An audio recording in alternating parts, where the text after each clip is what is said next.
Alléluia, alléluia. Je vous salue au nom de notre Seigneur Jésus-Christ. Votre frère Lougabiche Joseph qui revient encore pour la parole de Dieu. Avant tout, prions. Merci Seigneur pour me donner encore l'occasion de partager ta parole avec mes frères et sœurs. Qu'ils soient fortifiés avec cette parole. Je m'humilie devant toi, que je diminue et que toi tu croisses. Je prie ceci au nom de notre Seigneur Jésus-Christ. Amen, amen. Nous continuons avec notre thème. C'est la troisième partie sur l'humilité. Mais cette fois-ci, aujourd'hui, nous allons dire comment avoir l'humilité ou comment cultiver l'humilité. L'humilité est un trésor. Il est fouillé pour la trouver. Vous vous souvenez que nous avons parlé au sujet de ce bienfait. Il faut à tout prix la voir. La source sûre qui nous inspire au sujet de l'humilité, ce sont les saintes écritures. Si après, voici les 10 conseils pratiques pour cultiver l'humilité. Premièrement, de connaître Dieu dans toutes choses. Dieu est le Tout-Puissant, il est l'être suprême.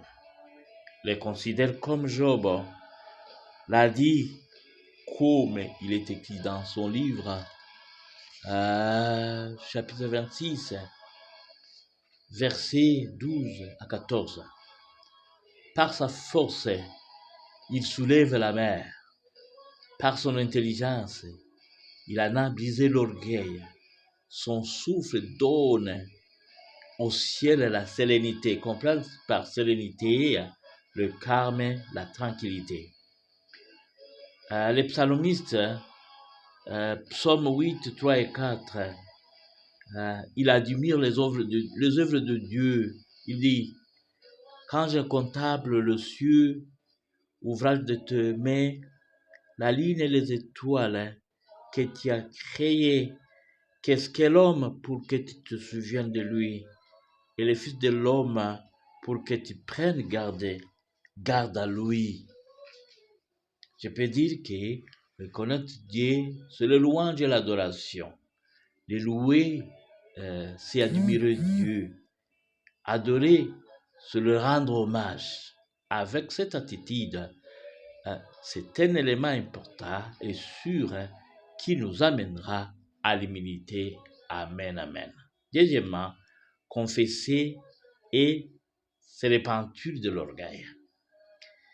Des verbes qu'il faut conjuguer à la fois, verbe confesser et verbe se repentir, ou deux pas à franchir. Confesser ou nier catégoriquement l'orgueil et changer radicalement. Changer radicalement, c'est se repentir. Troisièmement, remercier Dieu tout le temps. Thessaloniciens 5, 18. Rendez grâce en tout, car à votre égard la volonté de Dieu en Jésus-Christ. L'être humain est toujours limité. Une fois que vous avez accompli quelque chose, il faut donner gloire à Dieu, que la gloire revienne au Seigneur. Cette attitude va vous permettre d'avoir l'humilité. Dieu est notre force.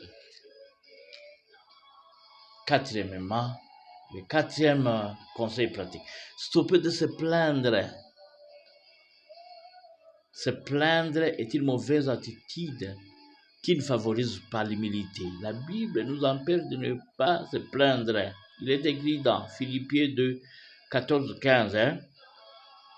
Faites toutes choses sans murmure ni hésitation, afin que vous soyez irréprochables et purs des enfants de Dieu irrépréhensibles, au milieu d'une génération perverse et corrompue, parmi laquelle vous brillez comme des flambeaux dans le monde.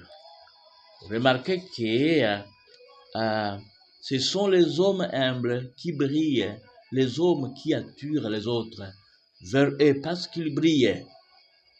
5e conseil, stopper de juger les autres. La nature humaine aime juger les autres. Jean-Paul Sartre a dit, l'enfer, c'est les autres. L'être humain, même s'il est fautif, il cherche toujours un bouc émissaire, ou bien il cherche la personne à qui, nous cherchons les personnes à qui l'on attribue injustement la responsabilité de tout tort et toute faute. Cette attitude est à bannir. Cette attitude va sûrement étouffer notre humilité. Ici, la Bible nous donne conseil. Matthieu 7, 1.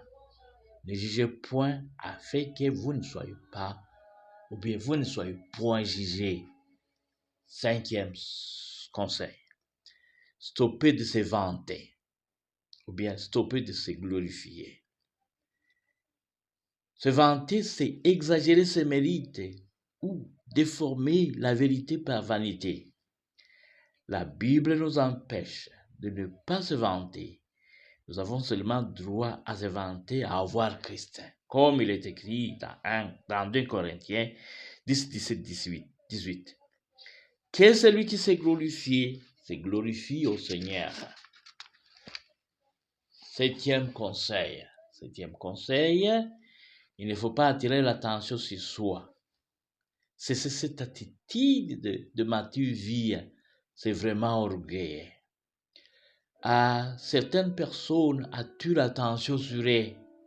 La Bible enseigne, Philippiens 2, 4, que chacun de vous, au lieu de considérer ses propres intérêts, considère aussi ceux des autres.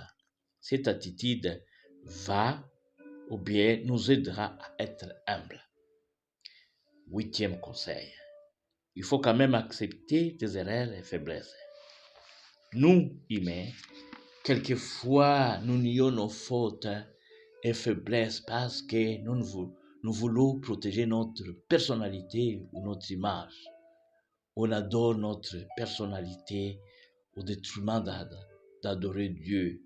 We idolize our reputation at the expense of God. Comportons-nous au contraire comme l'apôtre Paul.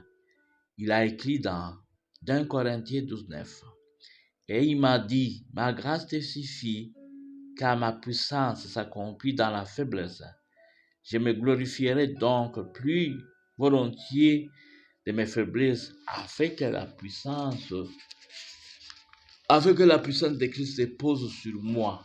C'est pourquoi je me plains dans les faiblesses, dans les outrages, dans les calamités, dans les persécutions, dans les détresses pour Christ, car quand je suis faible, c'est alors que je suis fort. Adoptez alors l'attitude de Paul, l'humilité sera sûrement notre. Amen, amen. 9. Considère les autres d'abord plus que toi-même. La Bible explique dans Philippiens 2:3.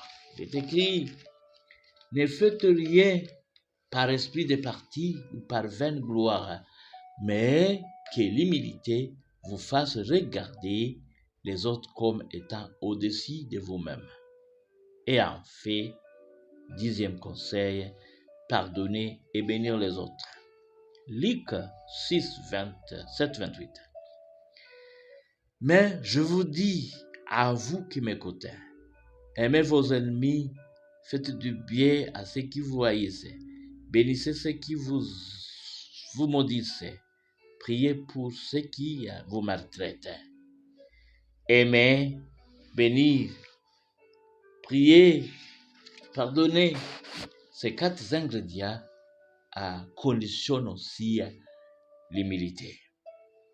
Pour récapituler ce que nous venons de dire au sujet de cultiver l'humilité, nous disons reconnaître Dieu, confesser et se repentir de l'orgueil, remercier Dieu tout le temps, stopper de se plaindre, stopper de juger les autres, stopper de se venger. Il ne faut pas tuer attention sur soi. il faut quand même accepter tes erreurs et fautes. Considère les autres plus que toi-même. Pardonne et bénis les autres. Amen, amen. Et à la prochaine.